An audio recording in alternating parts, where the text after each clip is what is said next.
In our final session, we look at the judges' criteria. Rob and Carolyn, you are two of the judges, so you're going to fill us in. But before you do that, at home, we'd like to know whether or not you're going to enter. So you can see on our widgets there is a yes, unsure or no option.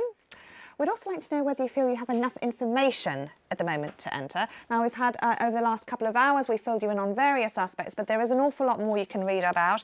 So let us know if you're yes, no or unsure. We'd like to know whether you've enjoyed the programme and what you've most enjoyed about today's event. So please do fill us in and also do put any questions in the chat. After I've spoken about the criteria and your advice, we're going to be coming up with some final questions, although we have covered an awful lot already today. So what are the judges looking for and what will the students be graded on? Let's look at the grading first. What will they be graded on? So the judges are going to be marking 3 different parts. Okay. The business model canvas, which we've talked about, video pitch, which we've talked about, an executive summary, which we haven't really covered, but it's really just a sum up of the whole idea. Okay. So we're going to break the business model canvas down into the 9 parts, assign points for each of those. All of the judges are going to mark separately, and then we'll aggregate the scores, and those higher submissions will float to the top, and we'll choose our shortlist from there. Wow. So you basically give a numerical grade to each of those depending on how well they fit the criteria, is it? Exactly. Okay. And what are the criteria then? What are the judges really, really looking for? We're looking for 2 things. Yeah. Clarity and consistency. We want to see, as we've said all day, your business idea communicated clearly. Yeah. And we want to see consistency amongst all parts. So if you say one thing in your video pitch, we want to see that presented in your business model canvas and executive summary as well. And I guess that's the challenge, is playing those parts off against each other so that you have one whole product. You can't say you're going to offer the best service, for example, at the lowest price. There's that trade-off, and that's the consistency you're really looking for, is it? Sure. Yeah? Okay, great. Okay, so we've got a bit of time now to take questions. HJ and George, which questions have we not yet covered today? We've got quite a few that we've collated. One was on the topic we touched on earlier, about protecting and registering our ideas when we come up with them. If there's any thoughts on that. Carolyn, do you have anything to add on this? Protecting, registering, are these legal issues? Yeah, so in terms of, we talk about patenting ideas, how much we share our ideas, so we just want to know if there's any particular guidance about once we come up with our idea, what's the best way to protect it? It depends on the product or service, I would say. So there's no answer that fits every purpose, I would say. But we will cover this in the new resources that in the batched online course on entrepreneurship, I think. So in the resources that will be available on the website, we will cover this. And you also said that there's an email that people can get in touch with if there's anything specific, isn't there, Rob? Yes. raz-student-programs@open.ac.uk. If you get in touch there with more specifics on your idea, you don't have to give me your idea, but I can give you some advice on which routes to follow. Great, and we'll put that email in the chat as well.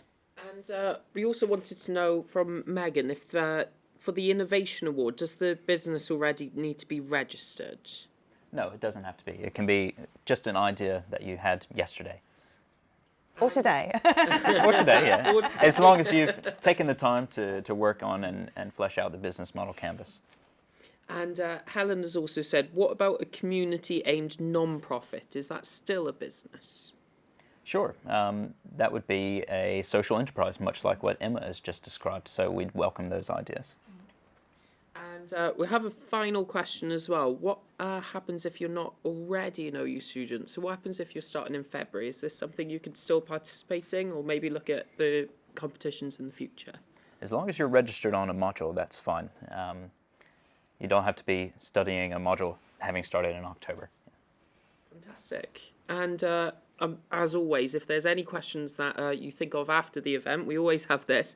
You can always email us, studenthub@open.ac.uk, but anything around specifically the enterprise or innovation competitions, we posted the link for the email address, just in case anything comes up later. Brilliant. Final piece of advice then for people entering from both of you, please.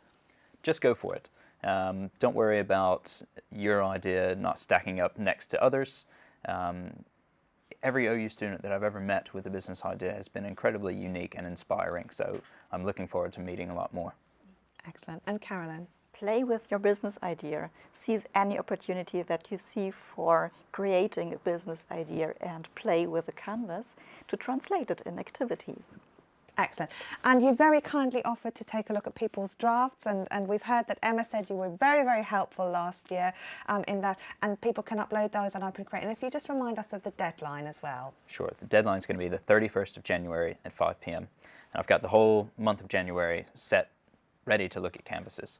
Brilliant. Excellent. Well, thank you so much for being involved. It's been a really, really interesting programme.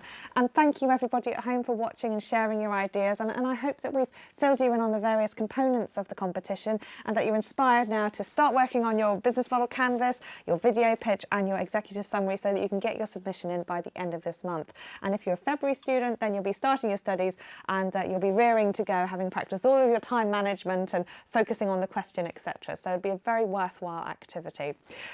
Well, it's been a great day so far, so thank you, Alan, for arranging, and thank you for coming along to see us, and thank you, HJ and George, on the hot desk. You've been fantastic filling everyone in and talking to everybody back at home. Well, that's all we have time for in today's programme. Do check out the website for further resources and links, and if you've enjoyed this event, there are plenty more you can find out about on the Student Hub Live website. But that's all from us today. Bye for now, and thank you for watching.